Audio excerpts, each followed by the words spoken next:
Hello YouTube family, જય શ્રી કૃષ્ણ બધાને. તો આજે આપણે બનાવવાની છે મેંગો ડિલેટ રેસીપી છે. તો એના માટેની મેં આ બધી સામગ્રી લઈ લીધી છે. આ છે આપણે અમૂલનું ફ્રેશ ક્રીમ છે, ગાર્નિશિંગ માટે કાજુ છે, પિસ્તા છે, બદામ છે, કાજુનું પેસ્ટ છે, કેરીનો પલ્પ છે, કેરીની પીસીસ છે અને ઘરનું તાજી મલાઈ છે. આપણી મલાઈમાંથી બનાવેલું ક્રીમ છે એટલે કે. તો ચાલો બનાવવાનું આપણે શરૂ કરી.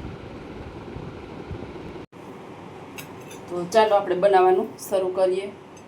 પહેલાં તો જો મેં કેરીનો રસ લઈ લીધો છે, એટલે કે પલ્પ કાઢી લીધો છે અને કેરીની એકદમ નાની નાની બારીક ટુકડી કરી લીધી છે. આની અંદર છે કાજુની પેસ્ટ. કાજુ આપણે પલાળી અને પેસ્ટ બનાવી લીધી છે. અને આપણે આ મલાઈમાંથી, આપણી ઘરની મલાઈમાંથી ક્રીમ બનાવ્યું છે. અને આપણે અમૂલનું પણ ક્રીમ લીધું છે. આ ઘરનું ક્રીમ છે. આ થોડાક એવા પિસ્તા છે ગાર્નિશિંગ માટે, કાજુ છે, બદામ છે અને મીઠાશ પ્રમાણે આપણે થોડી એવી ખાંડ ઉમેરશું. અને આ અમેલું બ્લેન્ડ કરવાનું છે. આને પણ આપણે ક્રીમને પણ બીટરમાં થોડું એવું બ્લેન્ડ કરી દઈએ.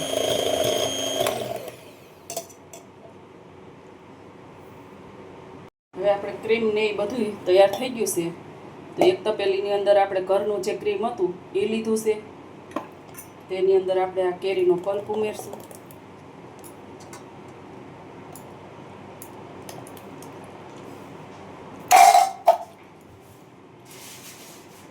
તેમાં આપણે આ ફ્રેશ ક્રીમ ઉમેરશું, જે અમૂલનું ક્રીમ હતું એ.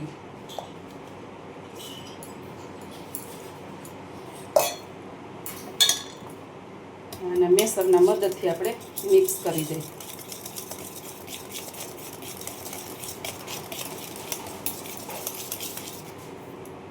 જો આપણે એક બાઉલમાં બરફનો ભૂકો લઈ લીધો છે અને એની ઉપર રાખવાનું છે. હવે એમાં આપણે ખાંડ ઉમેરી દઈએ. આપણી જે કાજુની પેસ્ટ હતી એ કાજુની પેસ્ટ ઉમેરી દઈએ.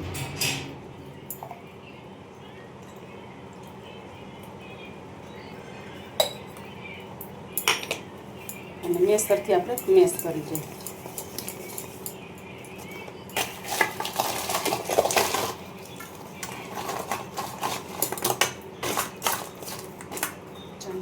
ફરતોય આપણે બરફ રાખવાનો અને એકદમ ઠંડુ થવા દેવાનું છે, એટલે એકદમ હજી ઘટ થતું જાય. આ મેંગો ડિલેટ ઉનાળાની ગરમીમાં ખૂબ મજા આવે ખાવાની. કોઈ મહેમાન આવ્યા હોય તો પણ ઝડપથી બની જાય. બજારમાં લેવા જાય તો બહુ જ મોંઘું હોય અને ઘીરે આપણે થોડા પૈસામાં બની જાય.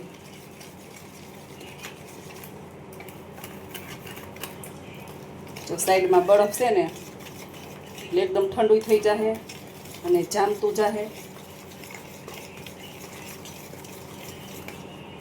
અને આપણે 15 મિનિટ આવી રીતે રેસ્ટ દઈ દઈએ. તો એકદમ આપણું ઠંડુ થઈ ગયું છે ને એકદમ ઘટ પણ થઈ ગયું છે. જે ક્રીમ છે ને જામવા માંડી છે. આ આપણું પરફેક્ટ બની ગયું છે. હવે એની અંદર આપણે નાખી દઈએ જે આ કેરીના પીસ હતા એ પીસીસ.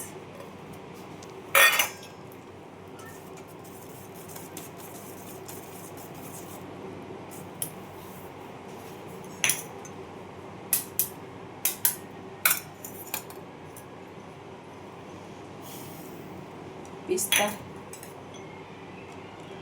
કાજુ, આ છે બદામ.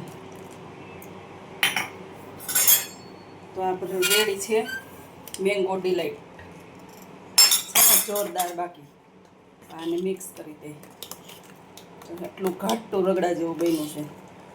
કોઈ કેમિકલ નથી. આ ફ્રેશ મેંગોમાંથી જ બનાવેલું છે. કેમિકલ નથી, એસેન્સ નથી, કોઈ કલર નથી, નેચરલમાંથી બનાવેલું છે આપણું. તો ચાલો હવે સર્વ કરીએ. આ મેંગો ડિલેટ બનાવવા માટેની તમારે એકદમ મીઠી કેરી લેવાની છે, કેસર કેરી, તો જ સરસ ટેસ્ટ આવશે. જરા પણ ખાટી હશે ને તો તમારે આ છે લચ્છી જેવો ટેસ્ટ આવશે. એટલે એકદમ સરસ મીઠી કેરી લેવાની.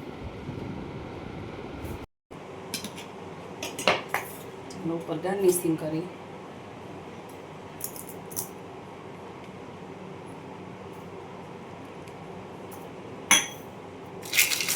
આપણે બરફ નાખી દઈ એકદમ ઠંડુ લાગે એ માટે. આપણું મેંગો ડિલેટ બનીને તૈયાર થઈ ગયો છે, સર્વ કરેલો ગ્લાસ. તો આવી જાઓ બધા મેંગો ડિલેટની મોજ લેવા માટે. તો ચાલો વિડીયોને અહીંયા એન્ડ કરી ફરી મળીએ પાછા કાલે નવા વિડીયો સાથે. ત્યાં સુધી બધાને જય શ્રી કૃષ્ણ. લેજી કેવું બન્યું છે? બજાર કરતાં પણ સુપર ટેસ્ટ છે. બજાર કરતાં પણ સુપર ટેસ્ટ છે ને? તો ઘરે બનાવે કે બજારમાં પીવાય? ઘરે. આ કોઈ મહેમાન આવ્યા હોય તો આપણે લંચ કે ડિનરમાં પણ દઈ શકીએ ને.